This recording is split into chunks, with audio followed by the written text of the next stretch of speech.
오늘 이 시간에는 와서 보라라는 말씀으로 함께 은혜를 나누고자 합니다. 여러분, 우리가 교회 나와서 믿음 생활하는 성도에게 공통적으로 나타나는 한 가지 현상이 있습니다. 그것은 바로 분명한 인생의 전환점을 있다는 것입니다. 자신의 인생을 완전히 바꾸어 놓는 그런 순간이 우리에게는 있습니다. 그때가 언제일까요? 바로 예수 그리스도를 인격적으로 만나는 순간입니다. 그래서 예수님을 만나기 전의 삶과 예수님을 만나고 난 이후의 우리의 삶은 완전히 다릅니다.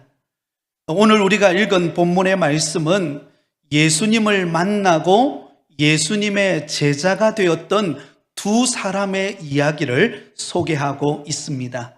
한 사람은 빌립이고 또 다른 한 사람은 나다나엘입니다.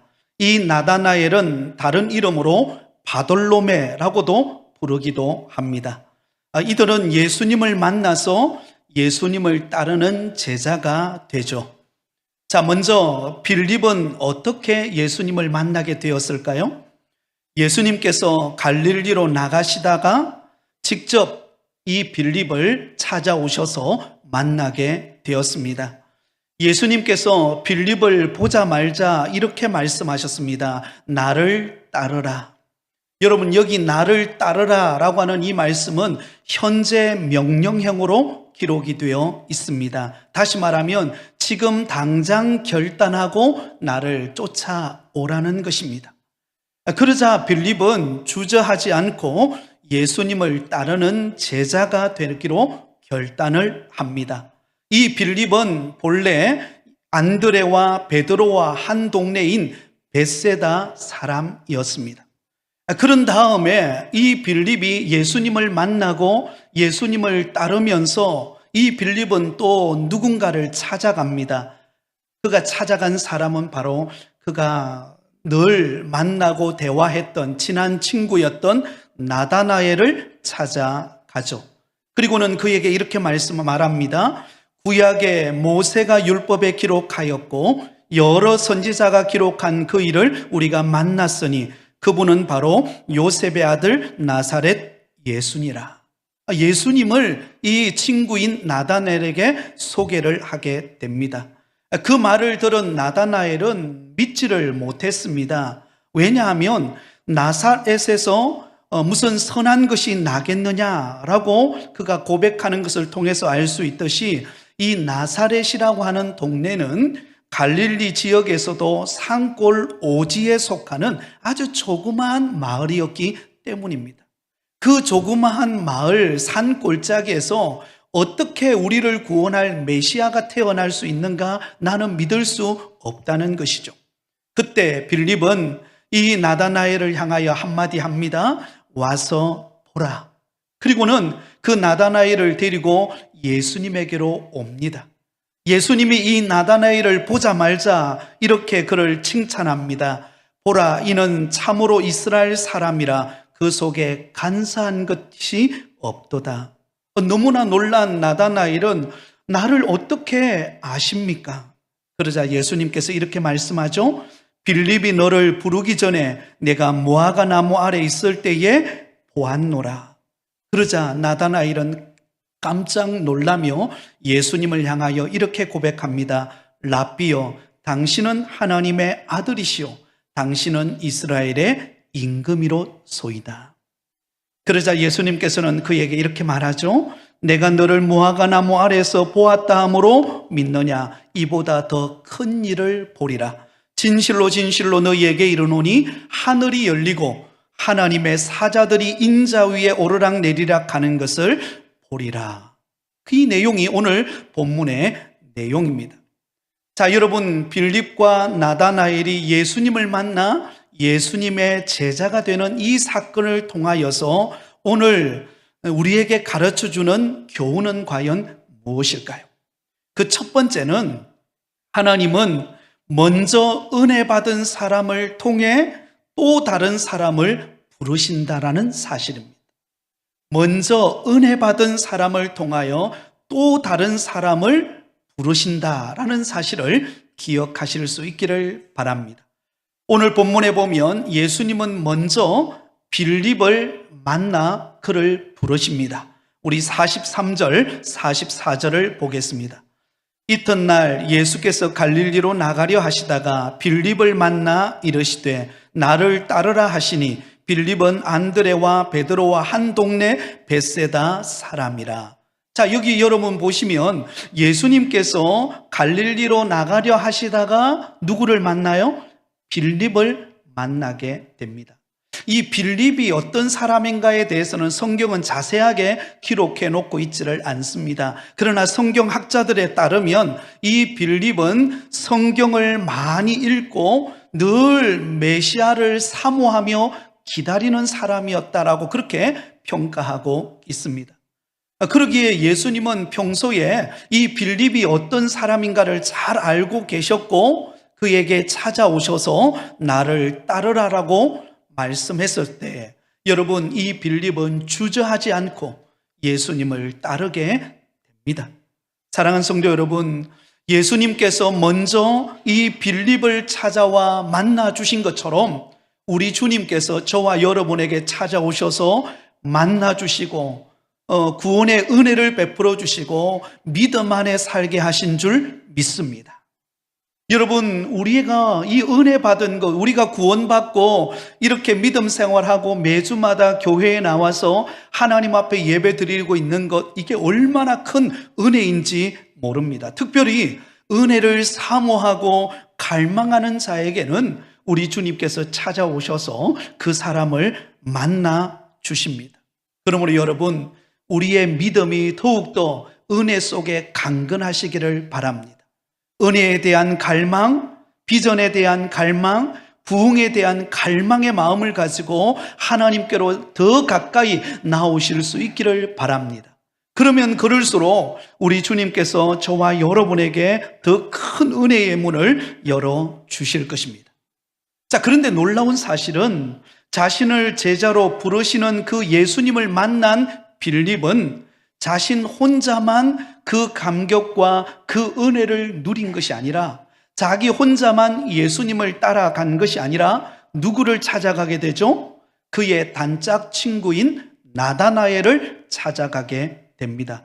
그가 평소에 만나서 자주 대화하고 늘 만났던 친구, 확대 가족인 오이코스 친구인 바로 그 나다나엘을 찾아가서 예수님을 이렇게 소개합니다. 45절입니다.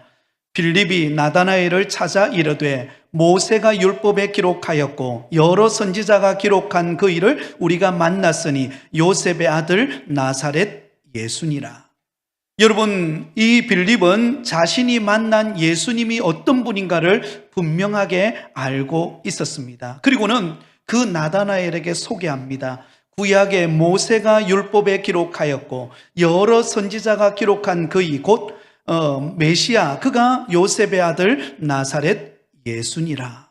분명한 고백과 함께 예수님이 어떤 분인가를 나다나엘에게 소개하게 됩니다.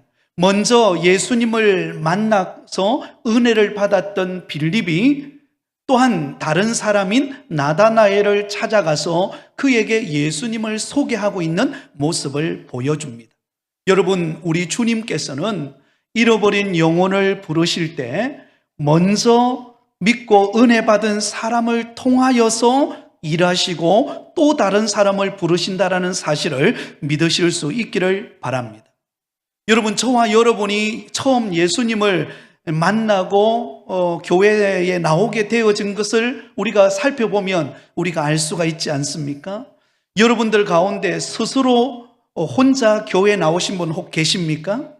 밤에 잠을 자고 있는데 갑자기 하나님께서 나타나셔가지고 너 다음 주부터 부곡교회 나가라 이렇게 말한 분 있으세요? 없을 거예요.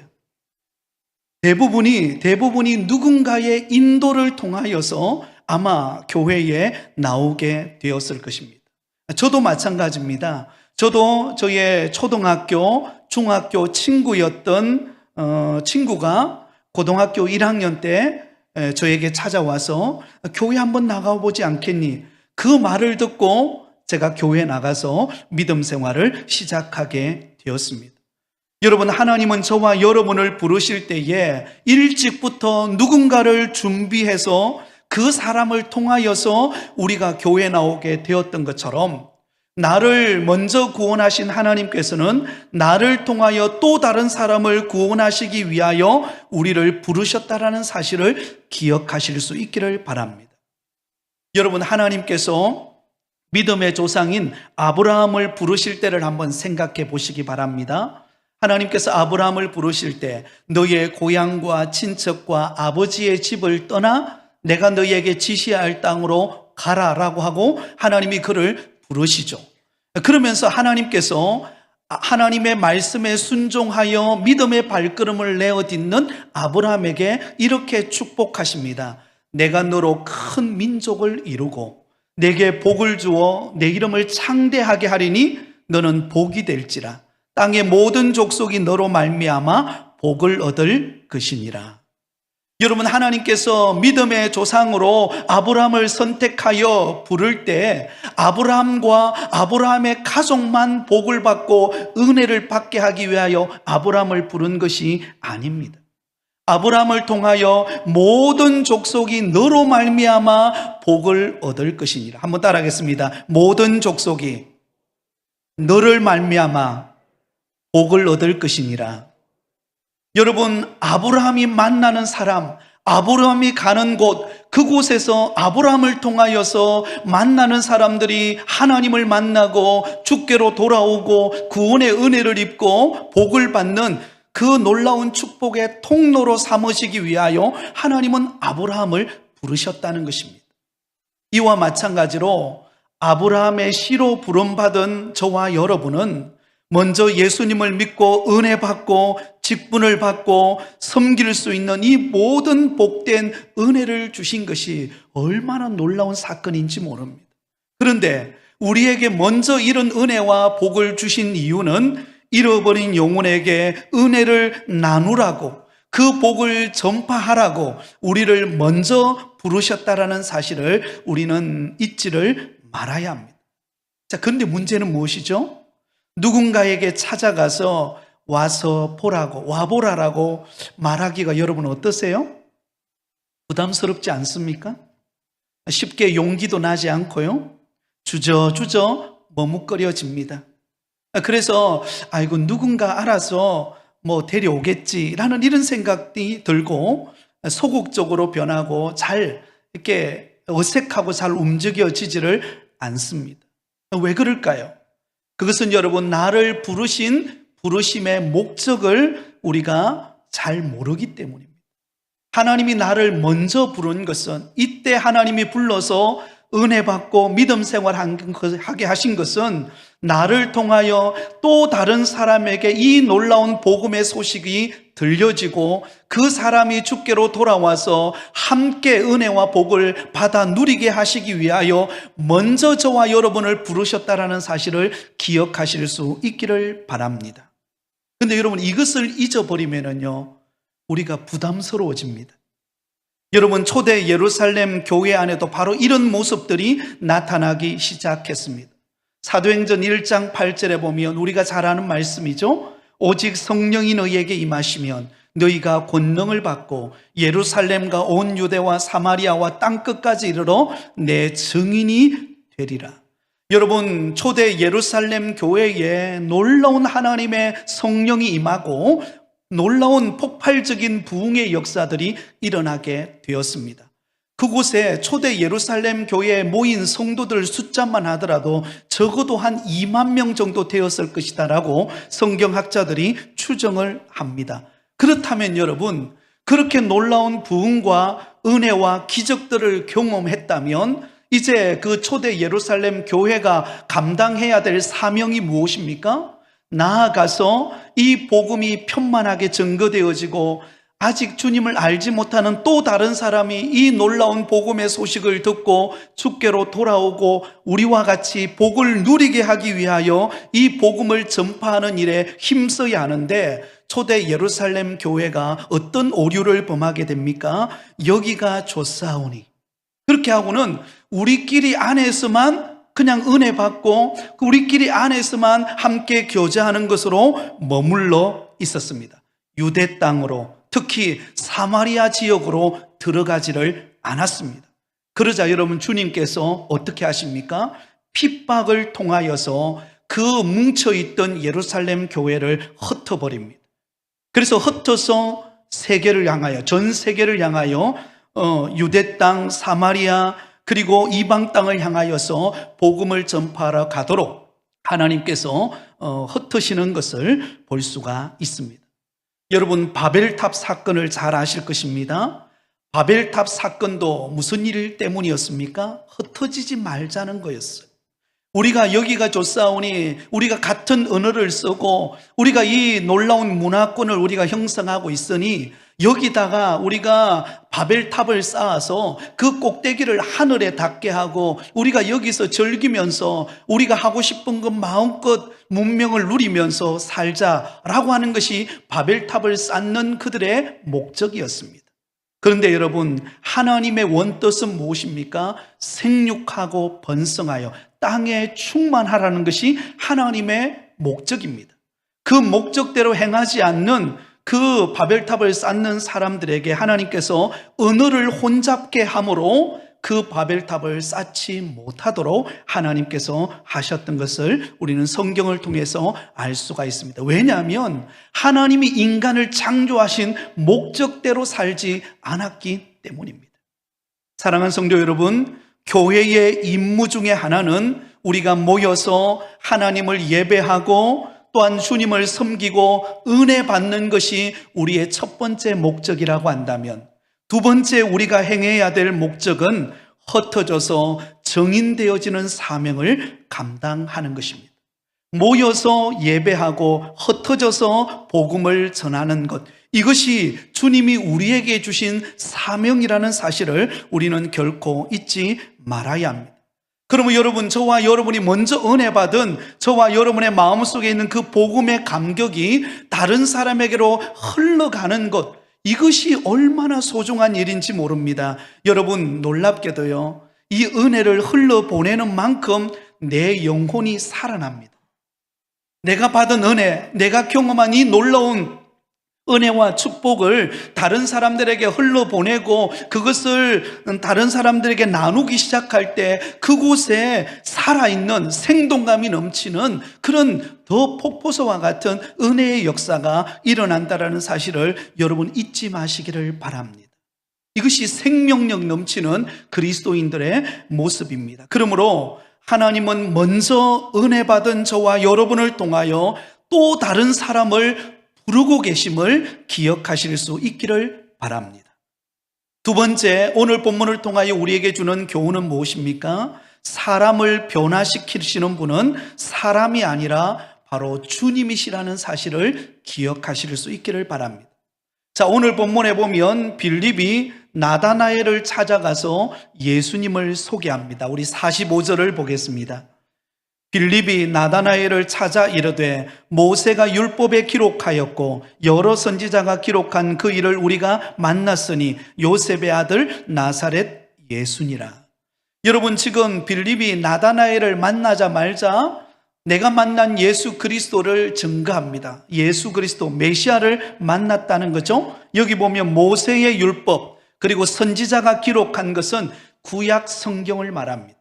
그 구약 성경에 무엇을 기록해 놓고 있습니까? 장차 오실 메시아, 장차 인류를 구원하시기 위하여 이 땅에 오실 메시아 예수 그리스도에 관한 말씀이 예언되어져 있습니다. 그 말씀을 이 나다나엘에게 전하게 되죠. 그런데 나다나엘의 반응이 어떻습니까? 빌립이 기대한 반응과 전혀 다르죠. 그는 이렇게 말합니다. 나사렛에서 무슨 선한 것이 날 수 있느냐? 나사렛에서 무슨 선한 것이 날 수 있느냐? 다시 말하면 그 자그마한 시골 동네에서 어떻게 인류를 구원할, 우리를 구원할 메시아가 탄생할 수 있느냐? 있을 수 없는 일이다. 이렇게 이야기하는 것을 볼 수가 있습니다. 그런데 여러분, 그때 빌립이 어떤 행동을 취합니까? 나다나엘의 잘못된 편견에 대하여서 따지거나 논쟁을 벌이지를 않습니다. 그리고는 한마디 하죠. 어떻게 이야기합니까? 와서 보라. 한번 따라해 볼까요? 와서 보라. 왜 그렇게 말했을까요? 지금은 믿지 못하고 지금은 자기의 편견에 사로잡혀 있는 나다나엘이지만, 그러나 예수님에게로 와서 직접 예수님을 만나보고 들어보면 그가 알게 되고 변하게 될 것임을 믿었기 때문입니다. 나다나엘을 변화시키시는 분은 여러분 빌립 자신이 아니었습니다. 바로 우리 주님께서 그를 만나주시고 그를 변화시켜 주실 것을 믿었던 거예요. 그래서 그와 논쟁하지 않습니다. 그와 따지고 이렇게 말하지 않아요. 그냥 와서 보라라고만 이야기하고 그를 데리고 예수님에게로 옵니다. 여러분, 사실 엄밀히 따지고 보면은요, 전도는 내가 하는 게 아닙니다. 전도는 우리 주님께서 하시는 것입니다. 여러분, 전도는 100% 주님이 하시는 일이에요. 그런데 우리가 할 역할이 있습니다. 그것은 무엇인가 하면 그 사람을 주님께로 데려오는 역할입니다. 가이드 역할입니다. 와서 듣게 하고 와서 보게 하고 와서 느끼게 하는 것은 누굽니까? 우리의 역할이에요.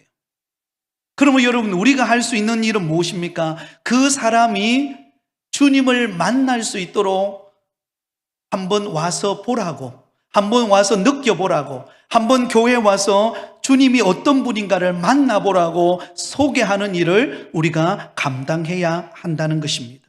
그 일을 감당하면은요, 하나님께서는, 주님께서는 그 사람을 만나 주십니다.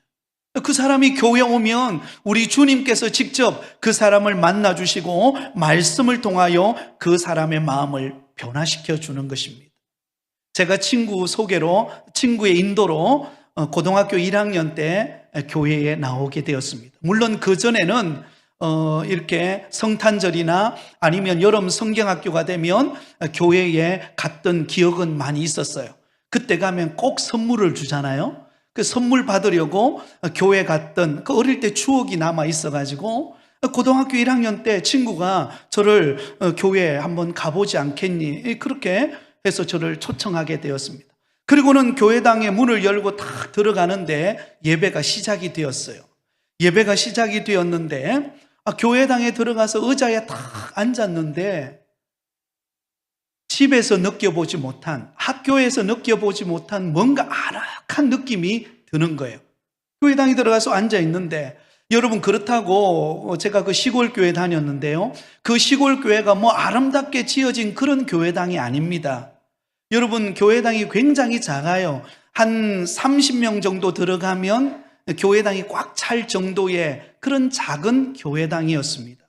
그리고 여러분, 그 교회당이 얼마나 통풍이 잘 되는지 중간에 벽에 거미가 있어요. 그래서 이게 중간에 바람이 송송송 불면 이게 통풍이 너무 잘 되는 거예요. 그런 교회당에 들어갔습니다.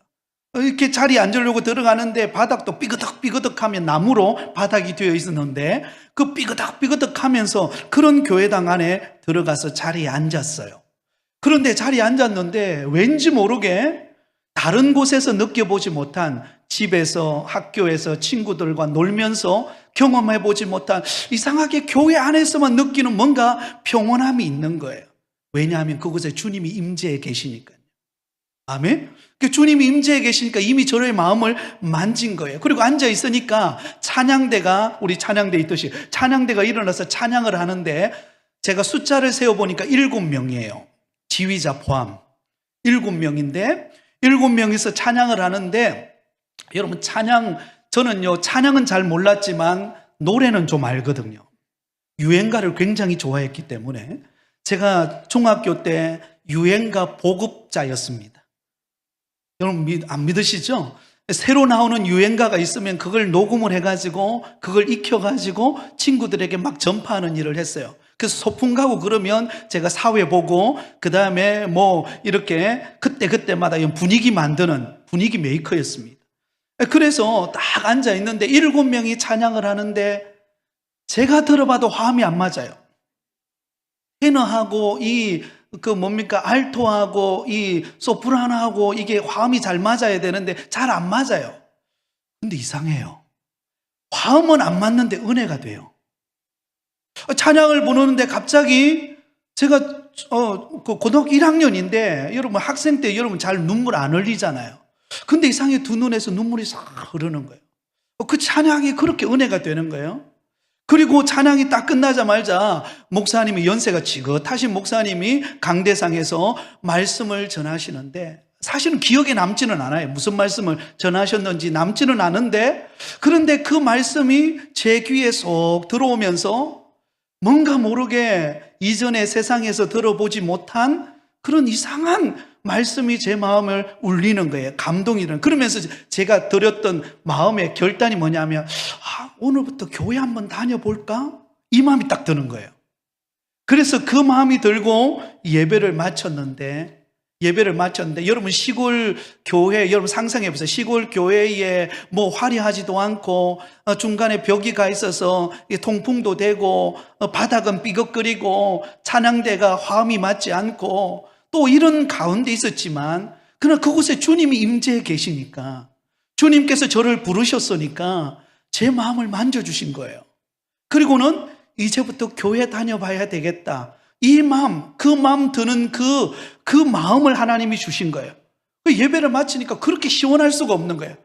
그리고는 여러분 그때부터 오전 예배 딱 나왔는데 그때부터 오후 예배, 수요 예배 여러분 놀라지도 않으시네요. 그때부터 오후 예배, 수요 예배 그리고 새벽 기도도 나오기 시작하면서 저를 완전히 바꿔놓으셨어요.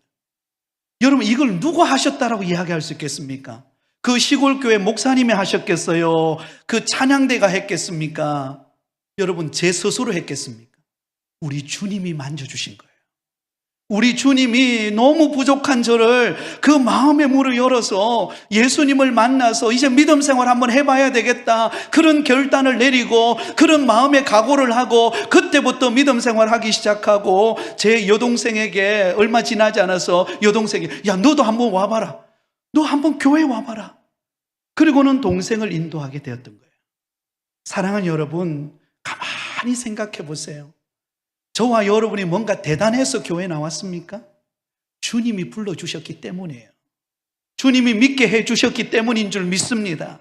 여러분 우리가 뭐 학적으로 세상적으로 뛰어나서 성경 지식이 많아서 우리가 지금 믿음 생활 잘하고 있는 것 전혀 아닙니다. 우리는 늘 부족해요. 지난주부터 우리가 제자 훈련이 시작되었어요. 그때 한 분이 이런 말을 하다가 목사님 저 성경 지식도 잘 없어요. 제가 그런 말을 했습니다. 없으니까 제자 훈련하는 거잖아요. 이제 제자 훈련하면서 말씀 속에서 단순히 우리가 지식으로만 듣는 게 아니라 우리의 삶 속에 주님이 말씀하시는 인격적으로 다가오시는 그 주님을 만나는 시간이 제자 훈련입니다. 하면서 함께 은혜를 나누었던 시간들을 가졌습니다. 사랑하는 여러분, 우리가 똑똑해서 우리가 많은 것을 가져서 예수 믿고 믿음 생활하는 것 아닙니다. 주님이 우리를 사랑하셔서 주님이 우리를 부르셔서 예수 믿게 하신 줄 믿으시기 바랍니다.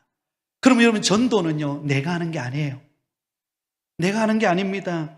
여러분 그래서 성경 지식이 부족해도 내가 좀 잘난 게 없어도 내가 다른 사람을 인도할 만큼 그런 화려한 믿음의 어떤 그런 본이 되는 그런 삶을 살지 못해도 우리가 다른 사람을 초청할 수 있는 그 이유는 그 전도는 그 사람을 변화시키는 것은 내가 아니라 주님이시기 때문에 주님이 그 영혼을 불쌍히 여기기 때문에 주님이 이때에 나를 통하여 그 영혼을 구원하시기를 원하시는 하나님의 섭리가 숨어 있기 때문입니다. 할렐루야.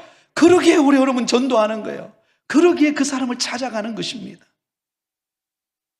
우리가 잘 아는 석학이자 문화부 장관을 지냈던 이어령 박사라고 하는 분이 계십니다. 여러분 잘 아시죠? 이어령 박사님이 굉장히 이분은 이성을 강조하는 분입니다. 이성적으로 자기를 설득하는 논리가 없으면 믿지를 않는 사람이에요. 근데 그가 예수님을 믿게 됩니다. 그가 예수님을 믿은 것은 어떤 논리나 설득에 의한 것이 아니었습니다. 바로 그의 딸이었던 이민아 씨라고 하는 그의 딸이 그에게 한마디 했던 딱 한 번만 교회 와보세요 라고 하는 그 말 때문에 그 아버지가 예수님을 믿게 되었습니다. 이 이어령 박사는 이 이민아 자기 딸인데요 이 딸을 굉장히 자랑스럽게 여겼습니다. 그는 미국에 유학을 가서 LA 지방 검사가 되었고 또 국제 변호사가 되었습니다. 그래서 그런 딸을 늘 자랑스럽게 여겼습니다. 그런데 그런 그가 1992년 어느 날 갑자기 갑상선 암이 발견됩니다. 그래서 치료를 받는데 이게 재발이 됩니다. 1996년, 1999년에 두 번에 걸쳐서 수술을 받았는데 또 이것만이 아니라 엎친 데 덮친 격으로 그의 딸, 외손주가 자폐아로 태어납니다. 그리고 이 이민아 씨가 망막박리라고 하는 그런 실명의 위기를 맞이할 수 있는 그런 병이 찾아와요. 그러니까 미국의 그 유명하던 의사들이 아무리 치료하고 고치려고 해도 약을 써봐도 해결이 안 되는 겁니다. 그럼에도 불구하고 이 이민아 씨가 늘 성경을 읽고 찬송하고 늘 교회 나가는 걸 즐거워한 거예요. 그런 딸을 보는 아버지의 마음이 너무 속상한 거예요. 그래서 마음에 이런 막 울분이 터져 나오더라는 거죠. 이 바보야, 너가 지금 이 노래 부를 때냐? 너는 지금 한숨 쉬고 걱정하고 근심해도 다 못하려는데 뭐가 좋아서 그렇게 노래를 부르고 찬양을 하고 그렇게 교회를 나가니? 근데 그 딸이 그런 아버지를 향하여서, 아버지, 지금 이거는 미국이니까 아버지를 잘 모르는 사람도 많으니까 딱 한 번만 교회 한번 가보세요. 저와 함께 교회 가요. 그리고는 그 딸의 소원을 들어주기 위해서 교회를 갔다는 거예요. 근데 이 이어령 씨가 간 그 교회는 굉장히 작은 한인교회였습니다. 아주 작은 한인교회. 피아노나 오르간이 없는 키보드로 반주하는 그런 조그마한 교회당이었다고 합니다. 근데 그곳에 가서 예배를 드리고 말씀을 듣는 가운데 주님이 그분의 마음을 만지셨어요. 그리고는 예수님을 믿게 됩니다. 예수님을 믿자마자 그 딸의 실명 위기에 있던 그 딸이 고침을 받습니다. 하나님이 증거로 보여주신 거죠.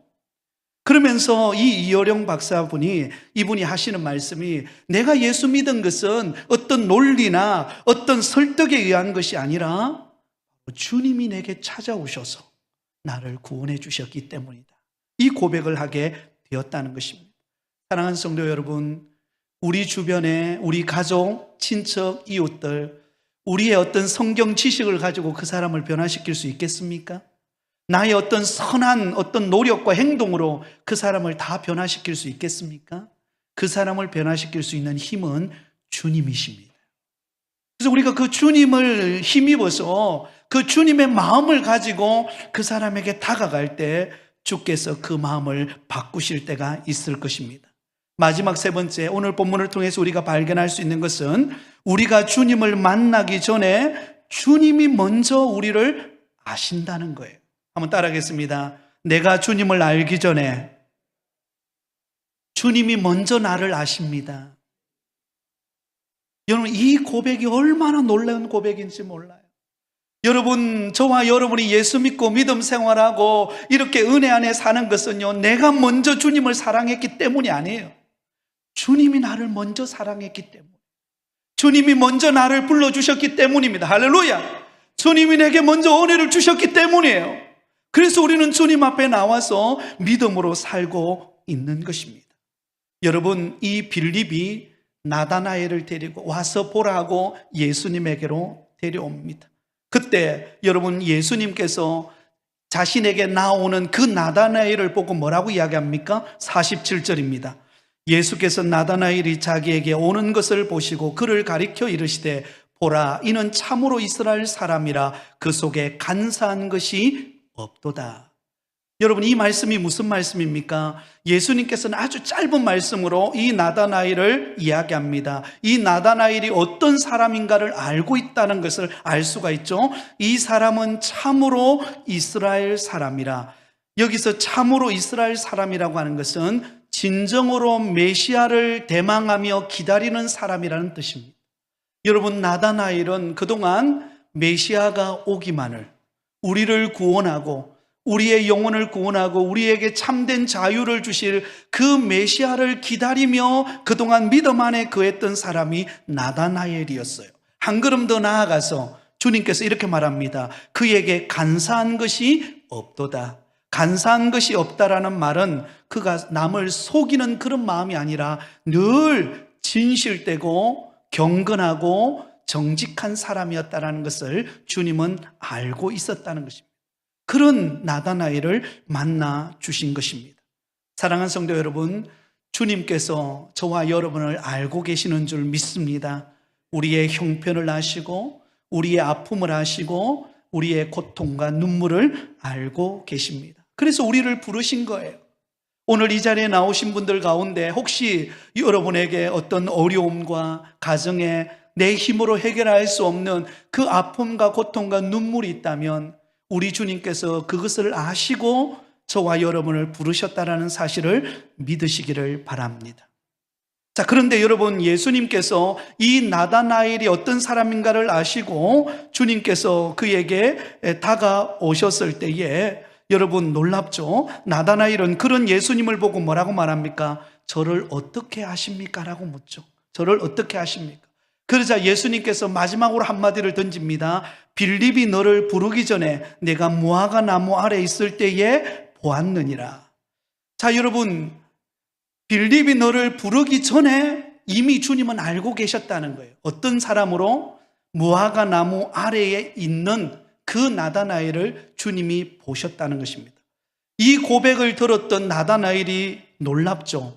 조금 전만 하더라도 나사렛에서 무슨 선한 것이 나겠느냐라고 말했던 그가 이렇게 말합니다. 당신은 하나님의 아들이시오 랍비요, 당신은 하나님의 아들이시오 이스라엘의 임금이로소이다.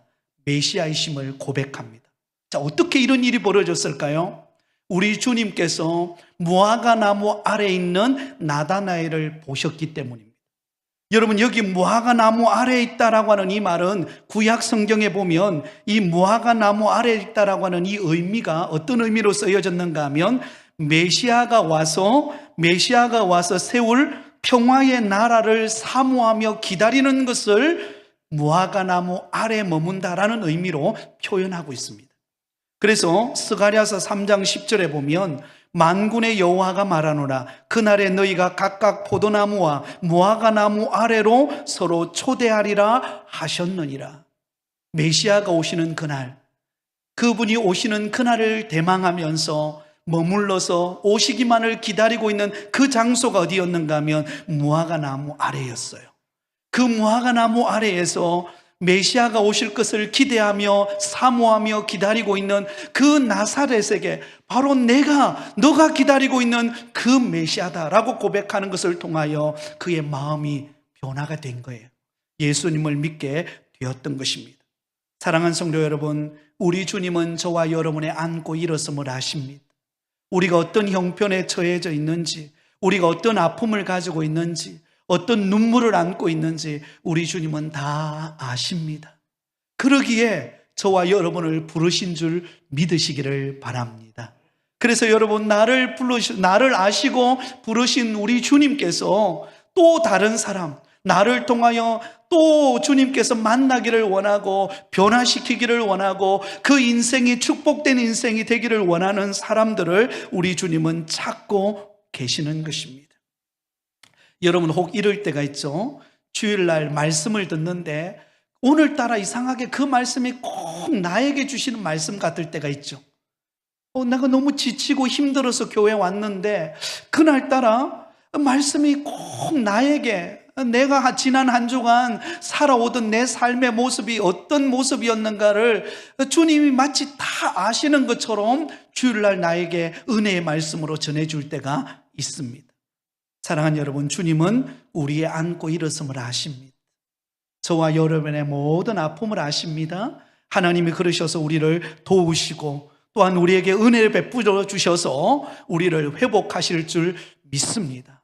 그러므로 나를 아시는 주님, 나를 부르시는 주님, 그래서 여러분, 요한복음 15장 16절에 이렇게 말합니다. 너희가 나를 택한 것이 아니요 내가 너희를 택하여 세웠나니 이는 너희로 가서 열매를 맺게 하고 또 너희 열매가 항상 있게 하여 내 이름으로 아버지께 무엇을 구하든지 다 받게 하려 함이라. 너희가 나를 택한 것이 아니라 내가 너희를 택하여 불렀다는 것입니다.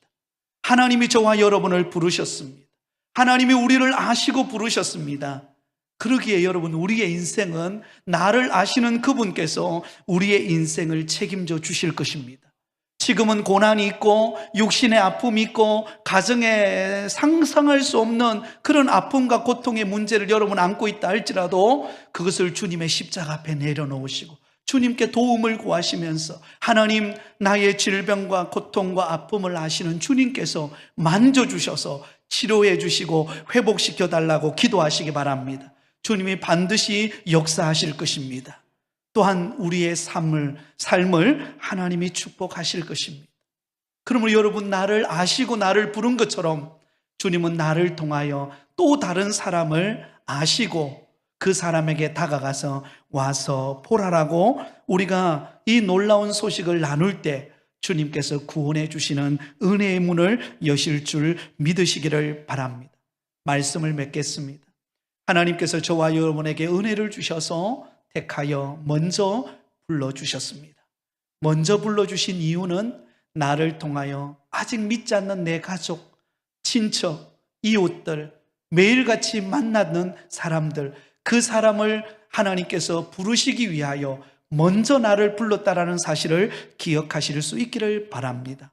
그러나 내 힘으로 구원하는 것이 아니라 주님의 은혜로 그 사람의 영혼을 구원하기를 원하십니다. 그러므로 나를 아시는 주님께서 그 사람도 변화시켜 주실 것을 바라보며 믿음으로 나아가서 우리가 할 일은 한번 따라하겠습니다. 와서 보라, 와보라, 이렇게 고백하시기 바랍니다. 그러면 주님께서 일하실 것입니다. 주님께서 구원의 문을 열어주셔서 은혜 베풀어 주실 줄 믿고 믿음 안에 나아가는 저와 여러분이 되시기를 예수님의 이름으로 축원드립니다.